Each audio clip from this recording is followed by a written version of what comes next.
Hello and welcome to a new video. Today I'm going to be sharing with you everything that I have put in my boys' 1st of December box. I do a box on the 1st of December rather than a Christmas Eve box so that the boys have a little bit more time to enjoy everything that's in there. So let's dive on in. So the first thing I have to show you is the big box that I put everything in. I got this from Amazon a few years ago and it has served the purpose really well. But I do need to decorate it because it's a little bit boring. But there's the box that I put everything in. And then the first thing I'm going to show you is the wearable items I've got this year. So I thought that I wouldn't have to buy any Christmas jumpers this year because I had these two from last year that still fit them. So there's this one for Harry and then this one for Jack. But then I saw these in Asda and I thought they were so cute. So I've got this one for Harry with the little polar bear, of course, and then this one for Jack. And I wish they actually did this in my size because I think that's so cute. That's so sweet. And then this one was £7. And I think this was 8. Yes, it was. So I've got those from Asda. And then I'll just show you these really quickly. These are last year's Christmas pajamas. They still fit, which is great. So I don't have to buy any more Christmas pajamas. And then I've also got a little Santa hat for both of them and some reindeer ears. So, and those were from last year as well. So a lot of stuff going back in the box from last year.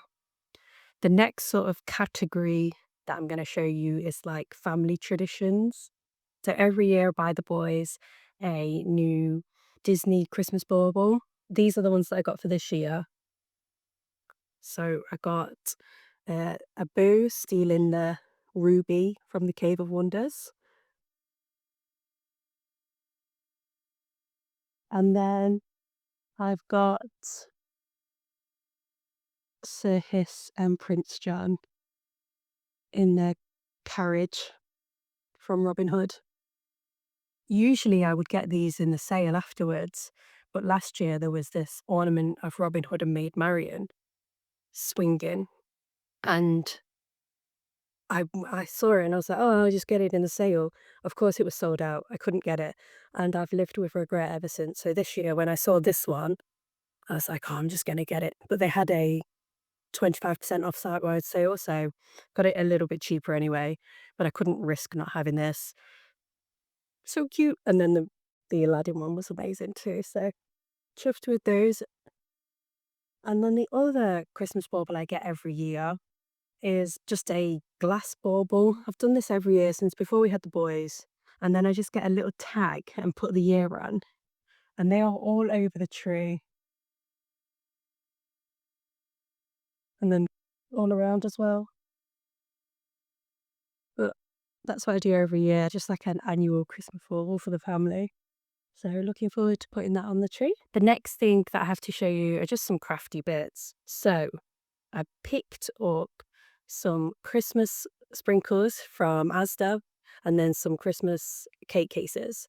And this is just because the boys are really into baking at the minute. So I thought this would be a nice little way to mix it up, make it a little bit more festive. And then I also have a Christmas colouring book, and I had this from last year that the boys just didn't get around to doing. I think I bought 2 last year and they just didn't get around to doing this one. And then similarly, I had this last year and I think Harry got to about page 4 before he was done with it. So we're going to try and finish this off. I think he was perhaps just a little bit too young for it last year. But there's loads of activities in here to keep them busy. It's just colouring and word searches, things like that. The next thing I have to show you is some Advent books. So all of these have the same setup. They're just short chapter every day, telling a wider story. So there's this one, The Christmas Diary of a Church Mouse. And it's just got illustrations all the way through and a little bit of a little story on each day, or maybe a carol or something on each day. And then the next one is How Winston Delivered Christmas. And I absolutely love this one because it comes with a craft idea every day as well. Let me just show you some of that's the content. And then that's the illustration style. And I think there's a sequel to this as well. But we've got a ton of these advent books to get through. So that's how Winston delivered Christmas. And then this one is new to me. The boys got it last year for Christmas. And it's the Peter Rabbit Christmas is Coming. And this one also has craft ideas all the way through. That's the content. So it's a very similar setup to the Winston one. And then the illustrations on this one are really, really gorgeous. So I don't know which one we're going to do. I think we'll probably do this one this year. I'm not sure. And then the last one I have is, it's not an advent book, but it's a similar sort of setup.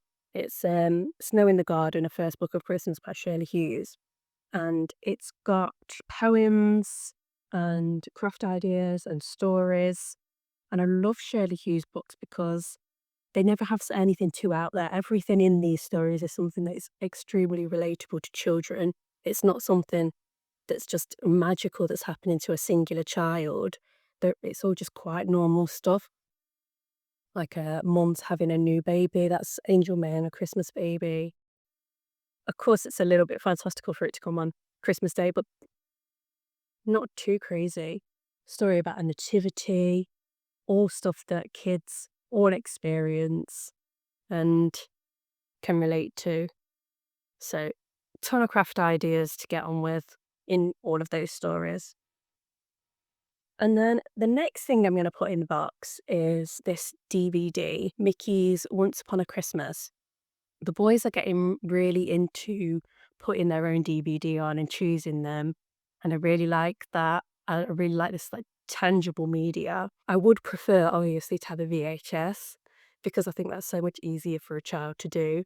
But I have so many DVDs that I don't want to have to just get rid of them and go out and buy a load of VHS. So it's a little bit more complicated, but they still get to do that bit of choosing the DVD to put on. They can see it. So that's the one I'm putting in this year. I also wanted to find the Muppets Christmas Carol, but I haven't been able to find one in the charity shop yet. And I don't really want to buy it new. So that's the one we'll go with this year. And then the next thing that I'm going to put in there, falling into that tangible media category as well, is this one, the Nutcracker vinyl record.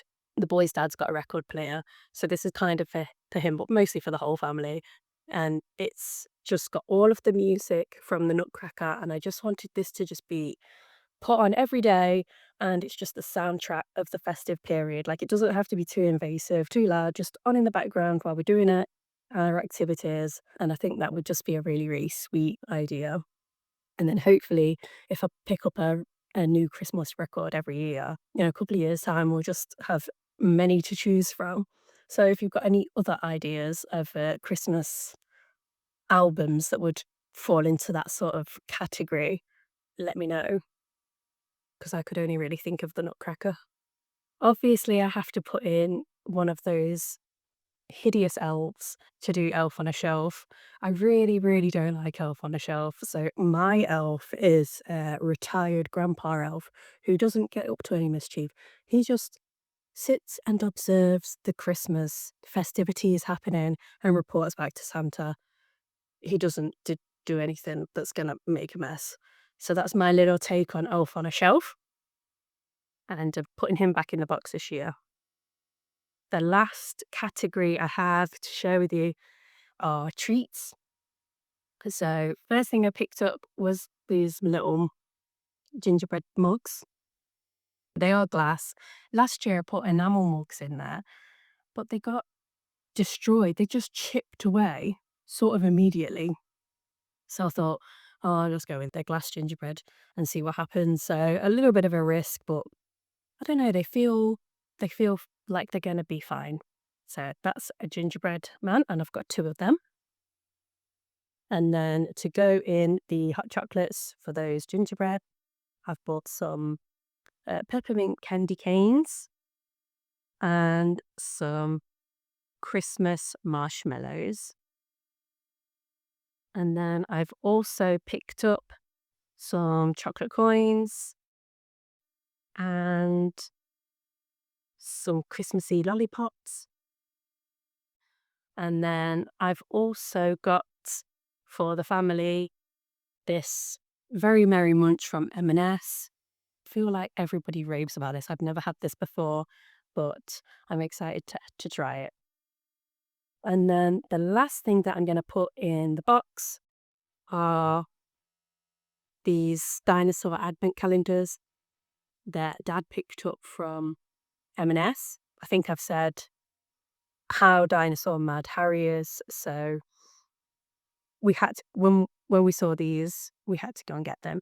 And then we're in that stage where they have to have the saying, so dinosaurs for everyone. And then I also have, I spoke about this last year, my grandma knitted them a advent calendar. So all of these have little letters on them, numbers, sorry. So that's number 1. And you can put your own little treat or sticker or whatever it is in there. But I just can't find a way of displaying them. So one year I just had them sort of all lined up in a row. And I just didn't really like the look of it. Last year, I put them on like poles and tried to make like a Christmas tree shape out of them, but I didn't really like the look of that either. So I don't know what I'm going to do. I'll figure it out, but I just wanted to share these with you anyway because they're so cute. So there's 20, I think there's 25 of the socks because she wanted a big treat on Christmas Eve for each of them. So I'll just hang them up. I'll figure something out and then they can have that as well. But with how many treats there are in this box, it'll probably be stickers in those ones because there is a lot of treats to be going on with over Christmas. So the last thing I'm going to do is put our book advent in this box. So every year I wrap up 24 Christmas picture books and the boys can unwrap them and read them, and it's like a little surprise each night. So I'll just use the box for that over the festive period. So you can just stay under the tree and we can have a story every night under the tree, which will be really, really sweet. And that is everything I'm putting in my 1st of December box this year.